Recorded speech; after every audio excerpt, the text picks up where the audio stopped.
Mascot Towers store owners given 7 days to leave. Let's have a look. Hello everyone, Florian.Heise here, and welcome to another episode of HeiseSays. Grab your stein of coffee and let's have a look at the continuing saga at Mascot Towers from an article in the Sydney Morning Herald that was sent to me by a viewer. But before we go through this, let's jump over here to what I like to call, sadly, the triangle of fail with regards to construction towers, or not construction towers, construction projects, usually apartments in Sydney.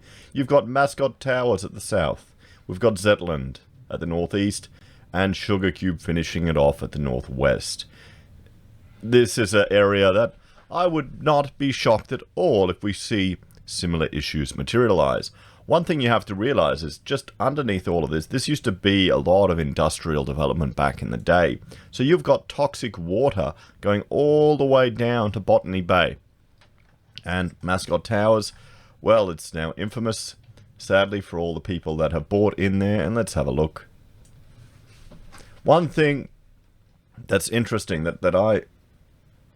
Oh, okay, hang on. Where did I go? Here it is. Here's Mascot Towers, and it's some time ago. And we got this street here. When it says, oh, 2020. So you can see the neighboring building here that's gone up. And now there's court action between Mascot and this building here. Is that a big crack there? No, that can't be. That's a root. That's a root. It has to be a plant root. No. Wait, yes, is that a crack? No, it can't be. It's coming off there. It looks like it. No, it just has to be a cable. It has to be a cable. Oh, I hope not. Oh, I hope not. That's really bad if it is. I mean, good on SVM for taking on this job. Anyway, one thing that I realized from this was looking at the town planning application for this project, we found the defects inspection, well, not really the defects inspection, the dilapidation inspection of Mascot Towers, identifying some of the issues there. And that's what every developer or builder does before they go into a new project. And it's just something to make sure that you check for, particularly when you're looking at buying anywhere, because it was up there. It was publicly accessible. I wonder how many lawyers actually bothered looking at who did all of the conveyancing for that. We can see here they've fenced it all off. And there is still some activity here. Imagery date 9th of 2020. So it's pretty new, guys. How often are they going through there? You've got a Porter, you've got a Curry Craze, you've got a few retailers there. So let's see some expensive investment into the shop fit out there in good old Mascot. Well, they've been given 7 days, everyone. Let's have a look at this article. I haven't read it yet. Businesses at the base of Sydney's harrowed Mascot Towers have been caught between the directives of government ministers and the building's owners corporation, which has given them a week's notice to vacate over safety issues. I mean, you've got to really feel sorry for these business owners now. This is the thing. How long have they been forced to have lockdowns and shutdowns, and now just before Christmas? It's gut-wrenching. This has the potential to destroy someone's entire life, their whole livelihood. But remember, everyone, it's just stuff you can build up again. It's a hard road, but then you get more interesting stories. The owner of 7 shops... the owners of 7 shops, so they would lose everything if they are forced to close a week before Christmas, following a letter from lawyers for the owners regarding unstable facades of the structures. The letter, which has been seen by the Herald, states the owners corporation had been advised by engineers that the facades of the buildings are leaning and unstable, and genuine safety risks to the public had been identified on both Burke and Church Streets boundaries. So what are we looking at here? We'll jump over here. What street are we on? Yes, we are. So on this boundary here. So is it here? Where are they annoying it? Or here? Nah. I mean, this is the thing. It could just be a small risk at a certain part, but that could expose them all to risk. That's the problem. If you have a member of the public walking past and they just, a piece of something injures them, you don't want to be a party to that. The letter says, safe work improvement notice required the owner's corporation to erect hoarding and exclude public access to the site, including access to all commercial and retail lots. Oh boy. As compliance with the safe work notice is required by the 18th of December 2020, the owner's corporation is currently arranging for an exclusion zone to be established on that date, the letter said.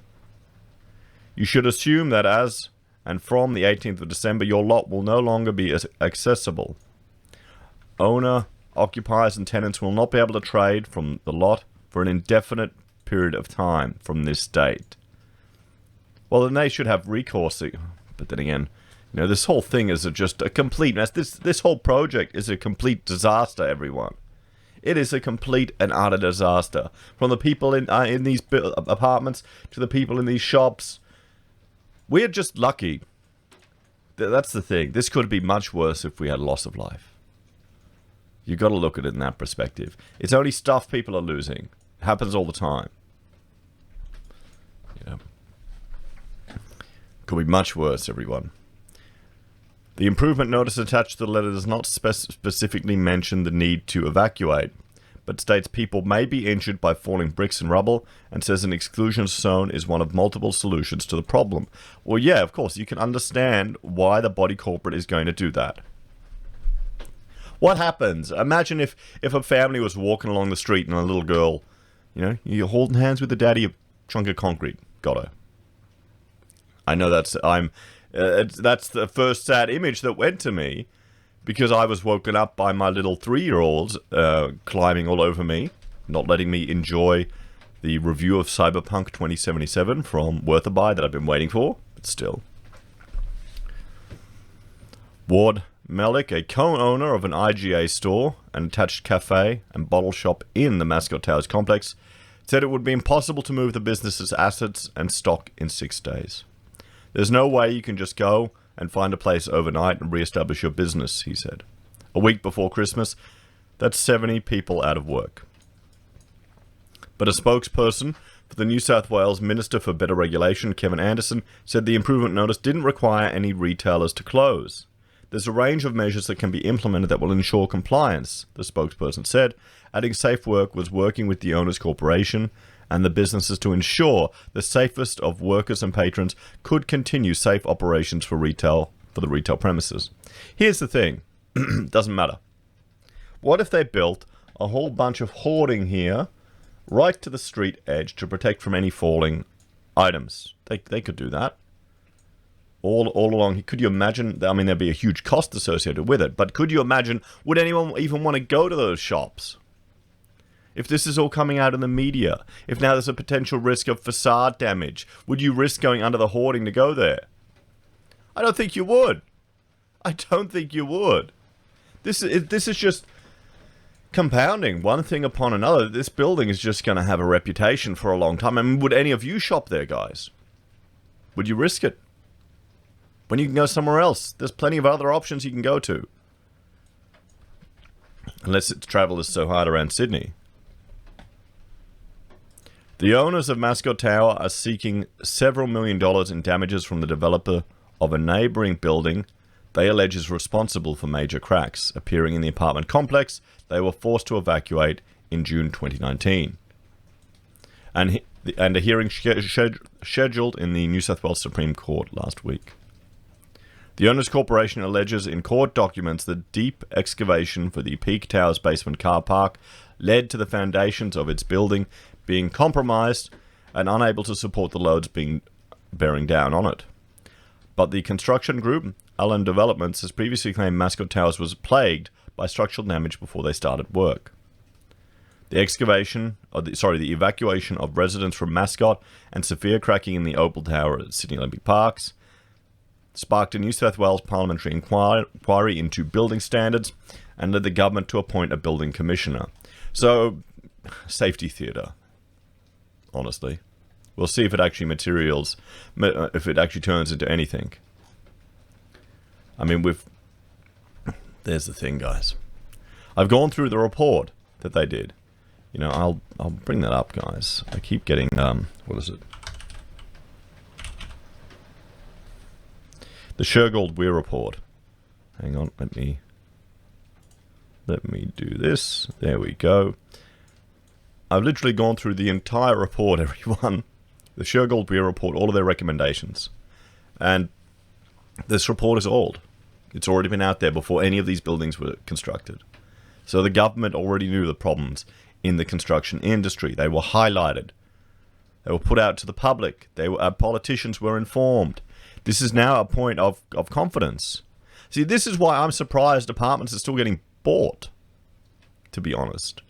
When people build these bloody things with a burn-away company, they set up a burner proprietary limited company, like people do on Reddit when they comment, for a couple of grand. There you go. What do you reckon, everyone? I truly feel sorry for these. I feel quite sorry for all the people in here. I mean, this is now beyond their control. I mean, even if they built a whole hoarding structure here to provide safe access, would you want to go under it to go to the shops? I mean, you know, maybe there's just some exclusion zones where they need to protect about it. But the thing is, the government can say whatever they want to say, but they're just going to get out of the... They're going to make sure they don't take legal responsibility. So if you're in the body corporate there, do you want to be responsible for that? If something came down and something injured someone, would you want to be responsible for that? Not in a million years. Not for all the pain that you've taken on. Not for all the stress that you have. I mean, there you go. It's unoccupied. So, guys, a continuing chapter of sorrow happening at Mascot Towers. As always, thank you for watching. Let me know your thoughts and opinions in the comments down below. Would you shop there now? If you're a fan of the channel and want to support the content I create, there are a few ways you can. You can join us on YouTube or Patreon. Use any of our affiliate links you can find down below from Amazon, eBay, Independent Reserve, or AussieBroadband. Thank you to the people who've been signing up using my AussieBroadband referral code. It's achieved my goal of covering my internet costs for the month. So I'm really happy with that. Fantastic. And by the way, I am an AussieBroadband shareholder, so there you go. You know, there's obviously going to be bias there. Finally, you can support us buying our merch from HeiseSays. Pocket squares you can see right behind me there that Rachel Heise has made for us, or buying the mugs from Teespring. You can use Gold Pass from the Perth Mint. Gold Pass from the Perth Mint, or support us via PayPal. Have a great day, everyone, and I'll see you next time.